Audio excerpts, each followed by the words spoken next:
Mari belajar politik untuk Indonesia yang lebih baik. Please subscribe, like, comment, and share YouTube saya.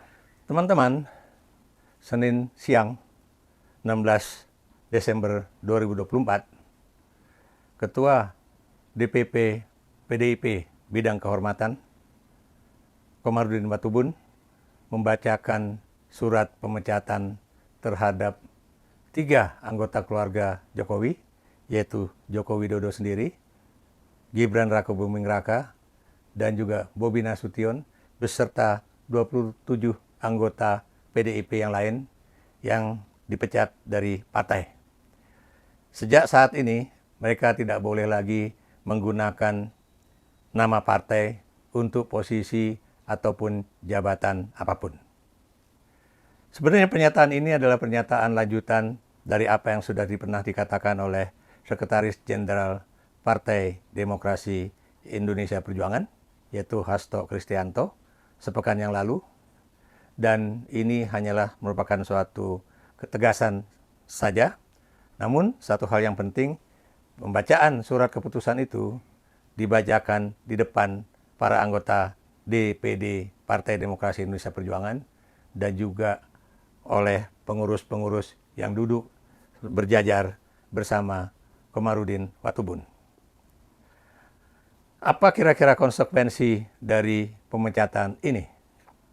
Kita sudah membahas di YouTube saya sebelumnya, bahwa biar bagaimanapun yang namanya seorang presiden, kalau dipecat oleh partainya, ini tentunya memberikan citra yang buruk bagi dirinya dan juga bagi anak dan mantunya yang sama-sama dipecat dari partai.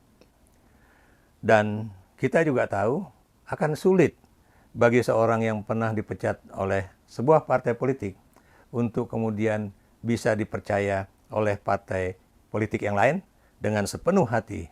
Mengapa? Adagium politik yang berlaku selama ini adalah sekali Anda berkhianat kepada partai, sekali itu pula Anda sulit untuk dipercaya oleh partai-partai politik yang lain. Mengapa? Karena Anda kalau diterima oleh partai-partai politik itu, bukan mustahil ada ketakutan dalam partai mereka bahwa Anda juga akan berkhianat kembali kepada partai yang Anda masuki tersebut. Walaupun kita tahu ada beberapa partai, ya, terakhir Partai Golkar, ya, Wakil Ketua Umumnya menyatakan bahwa karena Jokowi sudah dipecat dari PDIP, makanya Golkar membuka diri untuk menerima Joko Widodo menjadi anggota Partai Golkar. Dan kita semua tahu bahwa Joko Widodo dan juga Gibran Rakabuming Raka itu sebetulnya statusnya adalah anggota kehormatan Partai Golkar. Tapi pertanyaan saya adalah, sampai kapan Golkar akan menerima Joko Widodo dan juga Gibran Rakabuming Raka? Mengapa?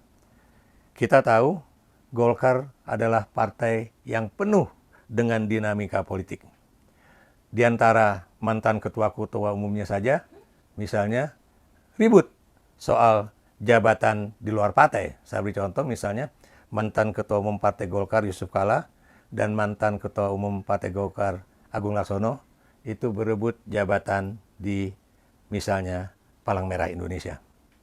Dan kemudian kita juga tahu bahwa yang namanya Partai Golkar itu adalah kumpulan dari kekuatan-kekuatan politik yang menyatu di dalam yang disebut dengan kekuatan-kekuatan baik itu kinu-kinu, kelompok induk organisasi, ataupun yang disebut dengan faksi-faksi di dalam Golkar. Nah, belakangan ini muncul suatu istilah yang katanya diintroduksi oleh Joko Widodo, yaitu bahwa dia akan menjadi partai persorangan. Dan ini yang kemudian ada juga tokoh politik, ya, yang kemudian menghargai istilah tersebut dan katanya ini adalah sebuah inovasi baru. Tapi sebelum kita mengatakan bahwa ini adalah suatu inovasi ataupun introduksi dalam politik adanya partai perseorangan, coba kita baca baik-baik Undang-Undang Nomor 11 tentang partai politik, ya. nomor 11 2011 kalau nggak salah ya. Di mana di situ menyatakan bahwa kalau Anda mau ikut pemilihan umum, Anda harus dicalonkan oleh partai. Maksud saya, kalau Anda misalnya ingin menjadi anggota parlemen, baik itu di pusat ataupun daerah, Anda harus dicalonkan oleh sebuah partai politik. Nah, Anda juga tahu bahwa kalau Anda ingin menjadi seorang presiden ataupun wakil presiden Republik Indonesia, Anda juga harus dicalonkan oleh sebuah partai politik ataupun gabungan partai politik. Membuat partai politik itu tidak mudah. Ada berbagai aturan-aturannya di dalam undang-undang partai politik di Republik Indonesia ini. Saya beri contoh, sebuah partai politik kalau mau dimasukkan sebagai badan hukum, Anda harus kemudian mendaftarkan, dan ini harus ada paling tidak 30 orang anggota partai politik itu.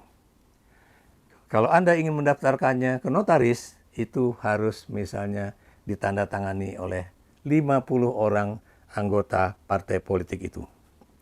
Kalau Anda mau misalnya ikut di dalam pemilu, berarti Anda harus terdaftar di 75% kabupaten atau kota di dalam sebuah provinsi, atau 50% dari kecamatan yang ada di provinsi tersebut. Ya. Ini baru satu provinsi.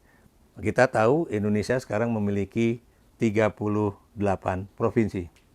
Dan Anda juga tahu bahwa mau tidak mau, sebuah partai politik ini juga harus terdaftar di paling tidak itu sebagian dari provinsi-provinsi yang ada di Republik Indonesia. Dan Anda juga harus mendaftarkan atau mencatatkan nomor account atau nomor bank dari uang yang dimiliki oleh partai itu, dan bank account itu harus atas nama partai politik. Tidak mudah. Mencari pengurus juga tidak mudah. Karena membangun partai politik harus ada kesamaan ideologi, harus ada keinginan bersama untuk misalnya apa yang harus diperjuangkan, harus ada kesamaan juga dalam pikiran mengenai apa tujuan didirikan partai itu, dan kemudian harus juga paling tidak memiliki perjuangan yang sama, paling tidak kalau memiliki ideologi akan jauh lebih baik ya, dan kemudian kira-kira siapa yang akan diperjuangkan menjadi calon presiden ataupun wakil presiden. Kenapa saya hanya menyebutkan calon presiden dan wakil presiden?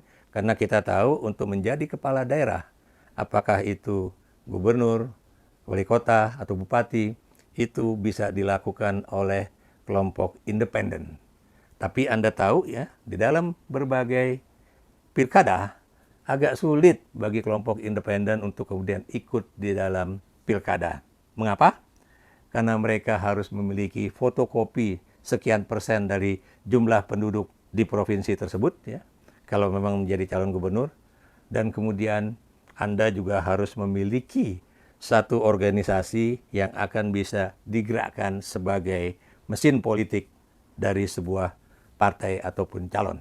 Nah, kalau independen itu tentunya agak sulit mengumpulkan orang-orang tersebut. Ya. Nah, ini bedanya antara partai politik dengan kelompok kepentingan. Ini bedanya misalnya antara partai politik dengan kelompok-kelompok yang dibangun Jokowi seperti Projo atau kelompok-kelompok relawan ya, yang mendukung Gibran atau Prabowo Subianto. Mengapa? Karena kelompok-kelompok tersebut tidak didasari oleh kepentingan bersama seperti layaknya sebuah partai politik.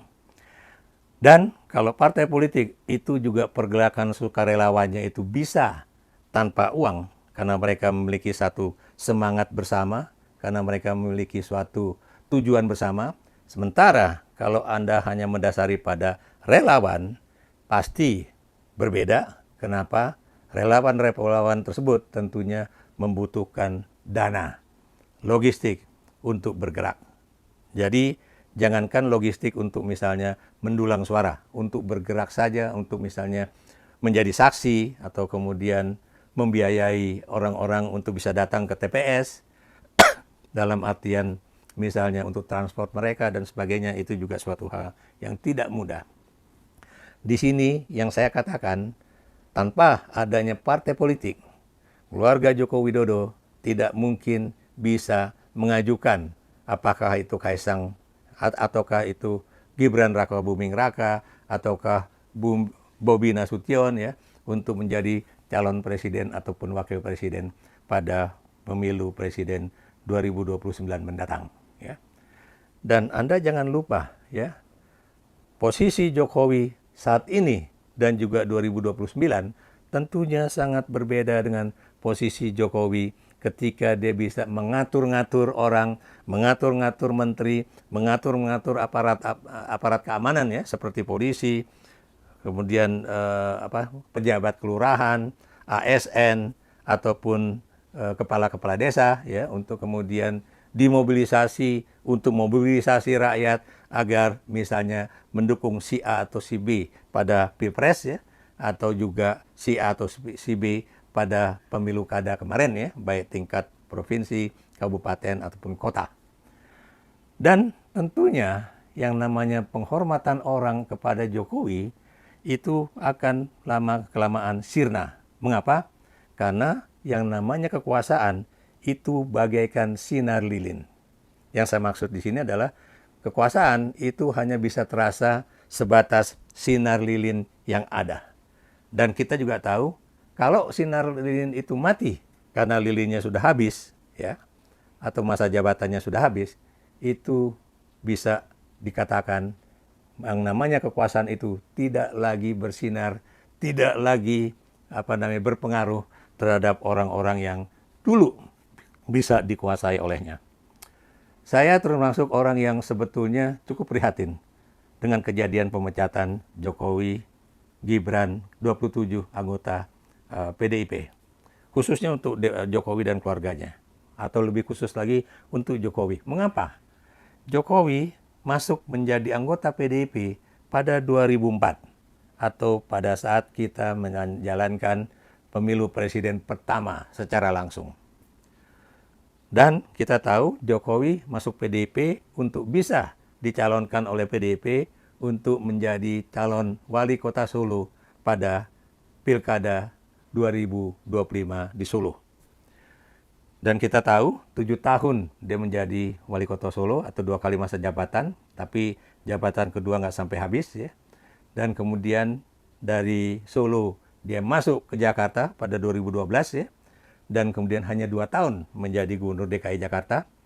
Dan setelah itu dia menjadi calon presiden Republik Indonesia yang didukung oleh PDIP dari 2014 ya dan juga pada 2019. Nah, pada tahun ke-20 ya, pada tahun ke-20 yaitu pada 2024 di situ terlihat betapa Jokowi akhirnya meninggalkan partai yang selama ini sudah mendukung dia dan juga memberikan kesempatan pada dia dan juga Gibran dan juga Bobi untuk menjadi pejabat daerah dengan dukungan PDIP. Tapi kita tahu pada pemilu presiden 2024 ya dan juga Pilkada 2024 Jokowi meninggalkan PDIP dan malah mendukung calon presiden dari partai yang dulu menjadi seteru dia dan juga mendukung orang yang dulu menjadi kontender dia hanya demi agar anaknya yang namanya Gibran Rakabuming Raka bisa maju menjadi calon wakil presiden dan kemudian terpilih menjadi presiden. Apa artinya ini ya? Di sini menunjukkan betapa yang namanya moral politik dari Jokowi itu sangat rendah. Keikatan Jokowi terhadap partai ini juga sangat rendah. Dan kemudian ya tindakan-tindakan politik semacam ini ada yang mengatakan ini gaya Machiavellisme, ada yang mengatakan ini Jokowi itu seperti seorang Pinocchio ya yang kemudian berkata apa tapi berbuat apa ya. Seorang dokter lulusan Harvard University ya. Sukidi PhD ya. Seorang yang ahli dalam bidang politik, dalam bidang konstitusi, dalam bidang kebangsaan, pernah menjuluki Jokowi, baik itu sebagai Machiavelli von Java ataupun yang disebut Pinocchio dari Jawa, ataukah yang disebut juga misalnya Hitler von Indonesia.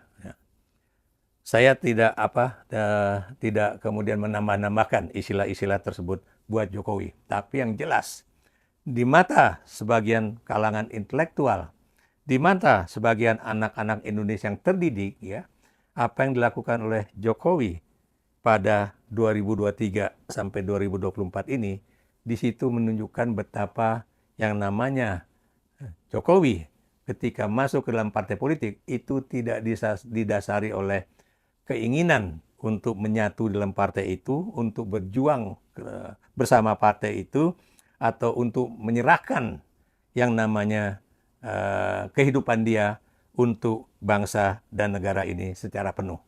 Itu yang kemudian apa yang diucapkan Jokowi sebelum menjadi calon Presiden Republik Indonesia, yang juga pernah diucapkan oleh Bung Karno, yaitu my dedication of life, ya. Jadi dedikasi kehidupan hidup saya kepada bangsa dan negara ini, ternyata itu hanyalah ucapan yang tanpa makna, tidak ada diresapi di dalam diri dia sendiri. Nah, kita lihat saja apakah Jokowi akhirnya akan masuk ke dalam Partai Golkar, ataukah dia juga kemudian akan masuk ke Partai Gerindra. Tapi Anda jangan lupa, di dalam Partai Golkar saat ini juga sedang terjadi suasana yang suam-suam kuku. Sebuah suasana yang boleh dikatakan sudah mulai menghangat, ya, untuk kemudian mengkaji kembali, menilai kembali keketua umuman di Partai Golkar di bawah Bahlil Lahadalia.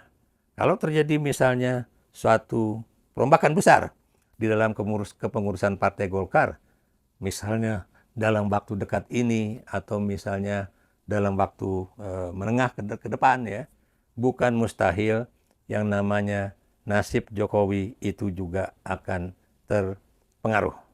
Mengapa? Karena dia bukan anggota yang asli dari bawah bersama Partai Golkar, tapi dia adalah orang yang baru masuk menjadi Partai Golkar setelah dipecat oleh Partai Demokrasi Indonesia Perjuangan. Berikan komentar Anda.